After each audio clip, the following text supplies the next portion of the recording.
আমরা কথা বলবো নিশ্চয়ই।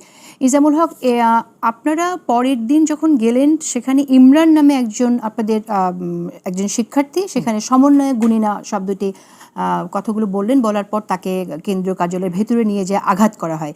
তো কোন পর্যায়ে এবং কেন সমন্বয়ে গুনিনা এই কথাটা বলা হলো এবং আসলে কি হয়েছে ইমরানের সাথে একটু বলেন। দেখেন, যখন শিক্ষার্থীরা সেখানে যায় তারা প্রায় আধা ঘন্টা 40 মিনিটের মতো সেখানে অবস্থান করে শান্তিপূর্ণভাবে। তারপরও দেখা গেল যে ভিতরে হামলাকারীদের একটা অংশ অবস্থান করতেছে, কোনো সমন্বয়ক কিংবা কেন্দ্রীয় কোনো প্রতিনিধি তাদের সাথে কথা বলছে না। এমন এক পর্যায়ে নাইম, সে ইস্ট ওয়েস্ট ইউনিভার্সিটির স্টুডেন্ট, সেও কেন্দ্রীয় সমন্বয়ক বর্তমানে। সে সেখানে এসে হুট করে, মানে স্টুডেন্টরা যেখানে শাটার নামিয়ে বসেছিল, যতক্ষণ পর্যন্ত আমাদের এই বিষয়ের সুরাহা না করবেন ততক্ষণ পর্যন্ত আমরা এখানেই অবস্থান করব, সে সেখানে এসে শাটারটা হুট করে টান দিয়ে তুলে ভিতর চলে যায়। এবং তাকে যখন প্রশ্ন করা হয়, এই শাটারের সামনে অনেকেই বসেছিল, মেয়েরা বসেছিল, তাদেরকে উপর দিয়ে চলে যায়। এমন সময় তাকে যখন প্রশ্ন করা হয়, পরবর্তীতে সে তাদের উপর ক্ষিপ্ত হয় এবং সে এই বিষয়টা কিন্তু সে নিজেই লাইভে এসেছে এবং তার লাইভটা যদি আপনারা দেখেন, সে কতটা অ্যাগ্রেসিভ ছিল স্টুডেন্টদের প্রতি। যারা এসেছে তারা কিন্তু এই অ্যাগ্রেসিভনেস ছিল না, তারা প্রত্যেকেই তার সাথে কুল্লি কথা বলার চেষ্টা করেছে, তাদের সমস্যাটা বোঝানোর চেষ্টা করেছে, কিন্তু সে তাদের সমস্যার পাত্তা না দিয়ে সে তার দিক থেকে বিভিন্ন যুক্তি উপস্থাপন করছে।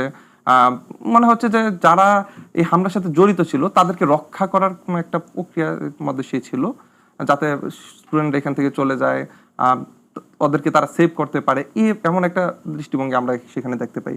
পরবর্তীতে এমন একটা অবস্থায় সেখানে চলে আসে আমাদের রিফাত রশিদ, কেন্দ্রীয় সমন্বয়ক।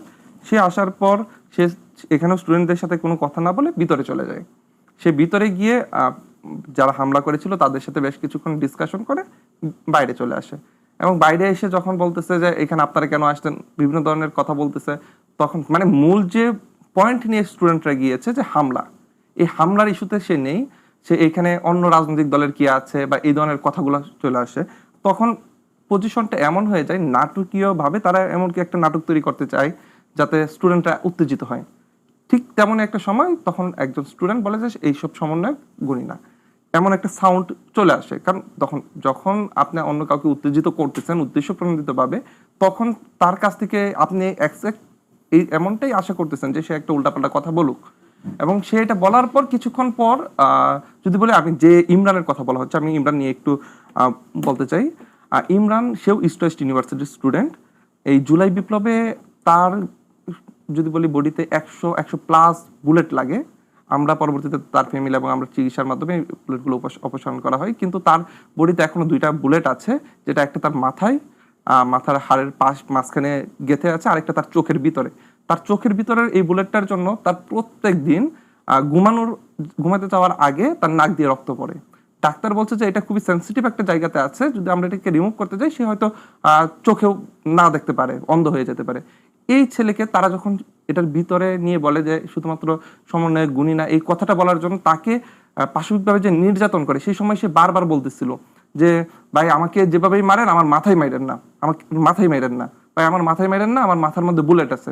সেই জন্য তার মাথা দেয়ালের সাথে বারবার বাড়ি দেওয়া হয়।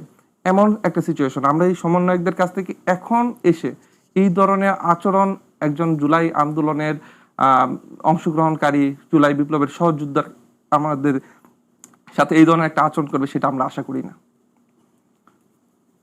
আমি রিজওয়ানের সাথে আরেকটু যুক্ত করে নিই। আমি এই প্রোগ্রামে আসার আগেই আমাদের একজন সহযোদ্ধা বোনের সাথে আমার কথা হয়েছিল। বিষয়টা আমরা এখনো সামনে আনি নাই, আজকের আপনাদের প্রোগ্রামের মাধ্যমে সামনে নিয়ে আসছি। তাকে পাশের একটা রুমে নিয়ে আটকে রাখা হয় এবং যে হৃদয় গঙের কথা আমরা বলতেছি,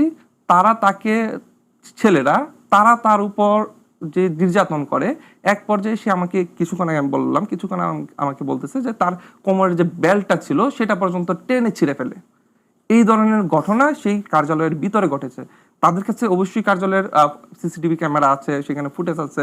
তারা চাইলেই কিন্তু, তারা যদি ইতিমধ্যে দাবি করতেছে যে স্টুডেন্টরা তাদের উপর আক্রমণ করেছে, তাহলে তারা সেই ফুটেজগুলো সামনে আনতে পারে।